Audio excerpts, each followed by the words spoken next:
पंख लेके उड़ा चला जाए रे, जहाँ नहीं जाना था ये वही चला हाय रे।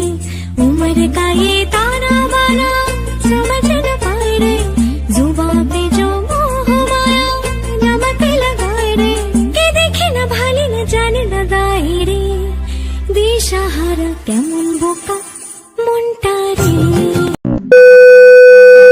হ্যালো বন্ধুরা, গুড মর্নিং। তোমরা সবাই কেমন আছো? আশা করছি তোমরা সবাই ভালো আছো, সুস্থ আছো, আর আমিও ভালো আছি। আমার নতুন একটা ভিডিওতে তোমাদের সবাইকে জানাই অনেক অনেক স্বাগত। দেখো, সকালবেলা ঘুম থেকে উঠেই ফ্রেশ হয়ে গেছিলাম, তারপর কিন্তু বসে গেছিলাম এইদিকে রুটি বেলতে। আর ওই সাইডে কিন্তু দিদা আজকে রুটি ভাজছিল, তো তার কারণে কিন্তু দিদা একা হাতে করছিল। আমি ভাবলাম না, চলো দিদা একা হাতে করছে, দেরি হয়ে যাবে, আমি রুটিগুলো বেলে দিই, দিদা টপ টপ করে ভেজে দেবে। এদিকে দেখো, দিদা কিন্তু ভাজতে বসে গেছিলো, আর খড় জাল দিচ্ছে, তো একার পক্ষে কিন্তু সম্ভব না, দেরি হয়ে যাবে। সম্ভব ঠিক আছে, কিন্তু অনেকটা দেরি হয়ে যাবে। আর আমার হাতে কিন্তু কোনো কাজ ছিল না, তো তার কারণে ভাবলাম না, চল রুটিগুলো বেলে দিই, দিদা ভেজে নেবে। আর আমি কিন্তু বাবা আর দাদুর সঙ্গে একটু কথা বলছিলাম, কারণ তোমাদের দাদাভাই কিন্তু আর দুদিন পর বাড়ি চলে আসছে, তো তার কারণে কিন্তু ওই বিষয় নিয়ে একটু কথা বলছিলাম। আর এই সাইডে দেখো, বাবাও কিন্তু খেতে বসে গেছিলো অলরেডি, কারণ ঘুগনি হয়েছিল আজকে, তো গরম গরম রুটি আর ঘুগনি খাচ্ছিলো। আর সত্যি কথা বলতে গেলে আমার গরমকালে না, মানে কি বলবো, রুটি বলো মুড়ি বলো এগুলো খেতে ইচ্ছেও করে না, তো বাধ্য হয়ে একবার খেতে হয়। আর আমার তো গরমকালে পান্তা ভাত বেস্ট।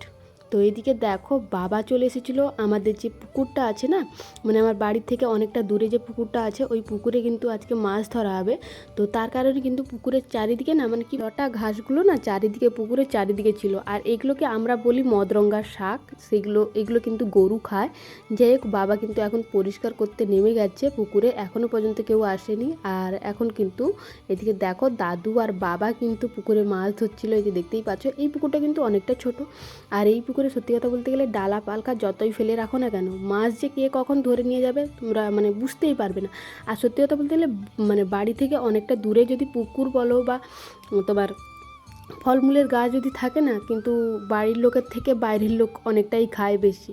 তো যাই হোক, এইদিকে দেখো এখন মাছ ধরা হচ্ছিলো। আর এই ভিডিওটা করেছিলাম অনেক দিন আগে, মানে এই যে পুরো ভিডিওটা অনেক দিন আগে যখন ভাই ছিল না, তখন কিন্তু করেছিলাম। তো ভাবলাম তোমাদের সঙ্গে ভিডিওগুলো এডিটিং করে শেয়ার করে দিই। আর অনেক দিন ধরে কিন্তু গ্যালারির মধ্যে পড়েছিল, তো গ্যালারিটাকে ক্লিন করতে হবে, কারণ তোমাদের দাদাভাই চলে আসছে। ও কিন্তু দেখলে কিন্তু ও বকাঝকা শুরু করে দেবে, কারণ বলবে যে তুমি ভিডিও আছে এখনও পর্যন্ত ভিডিও পোস্ট করনি। তো যাই হোক, এদিকে দেখো অনেকগুলো কিন্তু মাছ উঠেছে। আর এই মাছগুলো ধরা হয়েছিল তোমার বলতে গেলে ভাই যবে কাজে গেছিলো তার আগের দিন কিন্তু মাছগুলো ধরা হয়েছিল। আর এই যে দেখতেই পাচ্ছ, চারাপোনা বেশ কয়েকটা পড়েছিল। তো যাই হোক, এখন মাছ ধরছিল, আমি কিন্তু এইটা দেখেই কিন্তু বাড়ি চলে এসেছিলাম। এদিকে ডাকতে বসে গেছি খেতে, আর সঙ্গে কিন্তু মুড়ি নিয়েছি আর গরম গরম ঘুগনি তরকারি, তো এগুলো নিয়ে বসে গেছি খেতে। আর এই গরমের মধ্যে না, সত্যি কথা বলতে গেলে মুড়ি আর রুটি বলো এগুলো খেতে ভালো লাগে না, কিন্তু কী বলো তো, ওই যে ঘুগনিটা রান্না করেছে, তো গরম গরম ঘুগনির সঙ্গে মুড়ি বা রুটি বা পরোটা এগুলো ঠিক আছে, কিন্তু পান্তা ভাতটা খেতে অতটাও ভালো লাগে না। তো তার কারণেই বাধ্য হয়ে মুড়ি খাচ্ছি, না হলে কিন্তু আমার এই গরমের মধ্যে পান্তা ভাতটাই বেস্ট। তো এই যে এখন বসে গেছি মুড়ি ঘুগনি নিয়ে খেতে। তো চলো খাওয়া দাওয়া করে নিই, তারপর আবার পরে কথা হচ্ছে। এইদিকে দেখো, গ্যাসের মধ্যে মাঝারি সাইজের একটা বেলা বসিয়ে কিন্তু ওর মধ্যে জল দিয়ে হালকা গরম করে নিয়েছি। তার মধ্যে কিন্তু আমগুলো কেটে, মানে আমের মুখগুলো কেটে কিন্তু দিয়ে দিচ্ছিলাম, কারণ এটাকে আইসক্রিম বানাবো। কারণ এখন তো কাঁচা আমের সিজন জানোই, আর কাঁচা আমের সিজন বলতে গেলে তো অনেকেই কাঁচা আম মাখা খায়, অনেকেই তো অনেক কিছু করে খেয়েছে। আমরাও কিন্তু কাঁচা আমের মানে আচার বলো বা মাখা বলো অনেকেই খেয়েছি, আমাদের বাড়িতেও কিন্তু খেয়েছি। তো ভাবলাম না, চলো একবার আইসক্রিম বানিয়ে দেখা যাক। কোনোদিনও কিন্তু কাঁচা আমের আইসক্রিম কোনোদিনও কিন্তু বানাইনি, তো এই প্রথমবার বানাবো। এদিকে দেখো, আমি কিন্তু ওইটাকে সিদ্ধ বসিয়ে এদিকে চলে এসেছিলাম রান্নাবান্না করতে। যাই হোক, এই যে দেখতেই পাচ্ছ, এখন কিন্তু রান্নাটা করছিলাম। আর আমি না, যখনই কিন্তু রান্না করতে বসি, যখনই যাই হোক না কেন, আমি আগে তরকারিটা চেখে নিই লবণ বা কোনো কিছু ঠিক আছে নাকি। আর অনেকে কিন্তু আছে তরকারি কিন্তু চেখে দেখে না, এমনি মানে কি বলতো, আঞ্জাতে রান্নাবান্না করে কিন্তু ওরা মানে নামিয়ে নেয়, কিন্তু সত্যি কথা বলতে গেলে ওদের কিন্তু তরকারিটা মানে সিম্পল সেরকমই থাকে, কোনো লবণ হলুদ কিন্তু কম বা বেশি এরকম থাকে না। আর আমি যখনই রান্না করতে বসি যে কোনো জিনিস, ডাল হলেও কিন্তু আমি চেখে দেখবো, আর চাটনি হলেও কিন্তু আমি চেখে দেখবো। যাই হোক, এদিকে রান্নাবান্নাটা কমপ্লিট করে নিয়েছিলাম। তারপর দেখো আমের যে পিউরিটা বেরিয়েছিল ওটাকে কিন্তু মিক্সার গ্রাইন্ডারে দিয়ে তার মধ্যে চিনি আর একটু বিট লবণ দিয়েছিলাম। তার সঙ্গে কিন্তু পুদিনা পাতা দিলে কিন্তু বেশ সুন্দর লাগে, কিন্তু আমার কাছে পুদিনা পাতা ছিল না। দাদুকেও বলেছিলাম যে দাদু কোথায় পুদিনা পাতা পাও, যদি নিয়ে আসবে। তো দাদু কিন্তু পায়নি। যাই হোক, পুদিনা পাতা ছাড়াই কিন্তু একটু লবণ মানে স্বাদ মতো লবণ, চিনি দিয়ে আর ভালো করে কিন্তু জল দিয়ে কিন্তু ভালো করে মাখিয়ে নিয়েছিলাম। আর এদিকে দেখো অনেকগুলো কিন্তু কাপ নিয়েছিলাম, মানে চা খাওয়ার যে কাপগুলো থাকে ওইগুলোর মধ্যেই কিন্তু আইসক্রিমটা বসাবো। কারণ কি বলতো, আমার কাছে কিন্তু আইসক্রিমের যে কাপগুলো হয় ওইগুলো কিন্তু নেই। তার কারণেই কিন্তু যখনই আমি আইসক্রিম বসাবো তখনই কিন্তু আমি এই কাপের মধ্যেই বসাই। আর এইদিকে দেখো এর মধ্যে কিন্তু হালকা একটু গ্রিন ফুড কালার দিয়েছিলাম যাতে কাঁচা আমের কালারটা আসে। আর আজকে কিন্তু অনেকগুলোই প্রায় বলতে গেলে কাঁচা আমের আইসক্রিম বানাচ্ছিলাম। আর সত্যি কথা বলতে গেলে কি জানো তো, যখন মন করেছে খাবো তো তখন যেখান থেকেই হোক জোগাড় করে কিন্তু করতে হবে, সে যে কোনো পদ্ধতি হোক, মানে হোক না কেন। যাই হোক, এদিকে দেখো আইসক্রিমটা বসিয়ে দিয়েছিলাম। আর এদিকে দেখো বিকালবেলা বাবা কি করেছে। এগুলোকে অনেকেই হয়তো চিনতে পারছো, আবার অনেকেই হয়তো চিনতে পারছো না। না না, পোকা বলে ভুল করবে না, এটা হচ্ছে গুঁজি গাড়া। তো যেটা পুকুরে থাকে ওইগুলোই কিন্তু মানে শামুকের মতো যে দেখতে হয়, তোমার গুজি গাড়া না কি বলে, ওইগুলোই কিন্তু। আমি কিন্তু খাই না, বাড়ির সবাই খায়, অনেকে খায় অনেকেই আবার খায় না।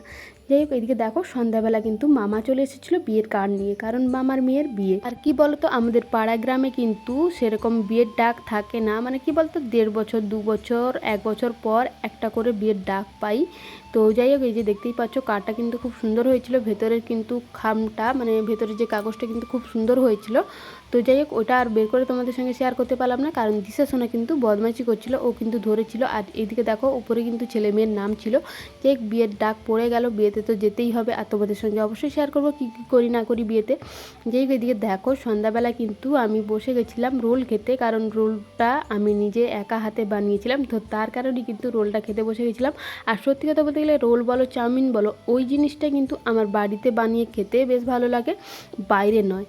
তো এই দিকে দেখো আমি কিন্তু বসে বসে রোল খাচ্ছিলাম, আর দিশা সোনাকেও কিন্তু রোলটা দিয়ে দিয়েছিলাম, ও কিন্তু খেয়ে নিয়েছিল। আর আজকের রোলটা না সেরকম বলতে গেলে ভালো হয়নি, কারণ কি বলতো ওই কাসুন্দিটা না একটু বেশি পরিমাণে পড়ে গেছিলো, তো তার কারণে কিন্তু অতটাও ভালো হয়নি। যাই হোক, এদিকে দেখো থামস আপ ফ্রিজের মধ্যে ছিল। তো আমি রোলটা খাওয়ার পরই কিন্তু ননদিনী এসেছিলো, তো ওকে বললাম তুমি এলে এমন টাইমে, আমি রোলটাই খেয়ে নিয়েছিলাম। তো যাই ননদিনী বললো যে আমি একটু থামস আপ নিয়ে আসি। তো আমার তো খেতে ভালো লাগে না সত্যি কথা বলতে গেলে থামস আপটা, তো ওকে বললাম যখন তুমি খাবে একটু নিয়ে আসো, আমার কিন্তু অতটাও পছন্দ নয়, আর সুমিরও কিন্তু অতটা পছন্দ নয় থামস আপ। তো যাই হোক, মানে জোর করে কিন্তু খাচ্ছিলাম। আর অনেকটা ঠান্ডা কম ছিল, আর ঝাঁঝালোটা কিন্তু অনেকটাই কম ছিল, মানে খাচ্ছি যে মনে হচ্ছে না যে মানে কি বলবো থামস আপ খাচ্ছি নাকি জল খাচ্ছি। যাই হোক, আমি কিন্তু খেয়ে নিয়েছিলাম। তো ননদিনী বলছিল যে 1 নিমিষেই কিন্তু শেষ করে দিলে তুমি। আমি বললাম কি বলবো বলো, ঝাঁঝালো নেই, তারপর ঠান্ডাও কম, তো তার কারণে কিন্তু খেয়ে নিয়েছিলাম। যাই হোক, এদিকে দেখো খাওয়া দাওয়া কমপ্লিট করে বাইরে এসে দেখি দিদা কিন্তু আম ছাড়াতে বসে গেছিলো, আর আমিও কিন্তু দিদার হাতে হাতে হেল্প করে দিচ্ছিলাম। এখন একটু ভিডিও করছিলাম, তারপর কিন্তু আমি হাতে হাতে হেল্প করে দিয়েছিলাম। দিদা কিন্তু আম কেটে দিচ্ছিলো, আমি কিন্তু ওর খোসাটা ছাড়িয়ে দিয়েছিলাম। তো চলো আজকের ব্লগটা এই পর্যন্তই।